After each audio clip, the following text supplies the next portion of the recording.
গণতান্ত্ৰিক নিৰ্বাচিত সৰকাৰ এখনে মানুহক অন্ন বস্ত্ৰ বাসস্থান দিয়াৰ দায়িত্ব তেওঁলোকৰ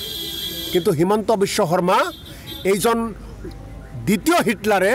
মানুহখিনিৰ প্ৰতি কোনো মানৱতা নাই দানৱ ৰূপ লৈ হিমন্ত বিশ্ব শৰ্মাৰ দানৱ ৰূপ লৈ আজি মানুহখিনিক কষ্ট দি আছে আমি ভাৰতীয় জাতীয় কংগ্ৰেছ দল আমি পণ লৈছো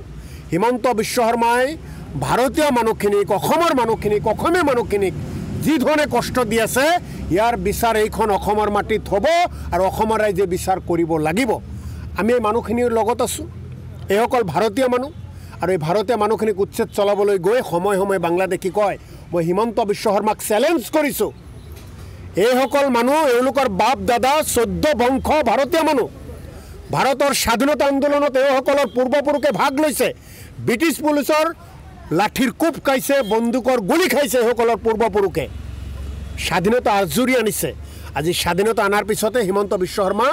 মুখ্যমন্ত্ৰী হ'ব পাৰিছে আৰু সেই হিমন্ত বিশ্ব শৰ্মাই ভাৰতীয় মানুহখিনিক যি অন্যায় অত্যাচাৰ কৰিছে যি বাংলাদেশী কৈছে চ্যালেঞ্জ কৰিছো এজনো বাংলাদেশী নাই আপুনি প্ৰমাণ কৰি দিব নোৱাৰে গতিকে এই অমানৱীয় অত্যাচাৰৰ বিৰুদ্ধে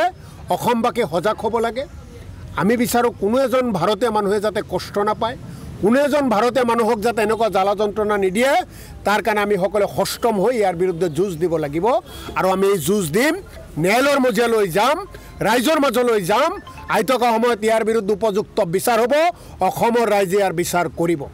হাছিলা বিলৰ লগতে পাইকান আৰু চাপৰ এলেকাত যি উচ্ছেদ চলাই আছে হিমন্ত বিশ্ব শৰ্মাৰ ৰাজনৈতিক এজেণ্ডা 16 চনৰ পৰা বিজেপি অসমত চৰকাৰ চলাই আছে 10 বছৰ প্ৰায় সম্পূৰ্ণ হ'ব অসমৰ ৰাইজক যিসমূহ প্ৰতিশ্ৰুতি দিছিল এটা প্ৰতিশ্ৰুতিও তেওঁলোকে ৰক্ষা কৰিব পৰা নাই 2026ত হিমন্ত বিশ্ব শৰ্মাৰ বিদায় নিশ্চিত অসমৰ ৰাইজে বিজেপি চৰকাৰক বিদায় দিব অসমৰ পৰা এই কথাৰ উমান পায় তেওঁ এটা বিশেষ অঞ্চলত আৰু একেবাৰে যদি হসা কথা ক'ব যাও মুছলমানসকলক টাৰ্গেট কৰি উচ্ছেদ চলাই আছে যাতে হিন্দু মানুহখিনিয়ে তাক ভাল পায় এই চৰকাৰক ভাল পায় কিন্তু হিন্দুৰ মনতো হিমন্ত বিশ্ব শৰ্মা নাই বিজেপি চৰকাৰ নাই মুছলমান মানুহৰ মাজতো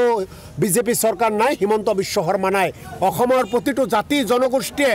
এই চৰকাৰৰ মিথ্যাচাৰ এই চৰকাৰৰ যিখিনি অন্যায় অত্যাচাৰৰ বিৰুদ্ধে সজাগ হৈছে 26ত বিদায় দিব বিজেপি হিমন্ত বিশ্ব শৰ্মাক আৰু হিমন্ত বিশ্ব শৰ্মাৰ গাদী ৰক্ষাৰ কাৰণে এনেকুৱা উচ্ছেদ চলাই এনেকুৱা দানৱৰ মনেৰে কামবিলাক কৰি কাৰোবাৰ সমৰ্থন আদায় লাভ কৰিব বিচাৰিছে কিন্তু কোনো সমৰ্থন নকৰে কাৰণ প্ৰতিজন হৃদয়বান ব্যক্তিয়ে এনেকুৱা কাৰ্যক কেতিয়াও পছন্দ নকৰে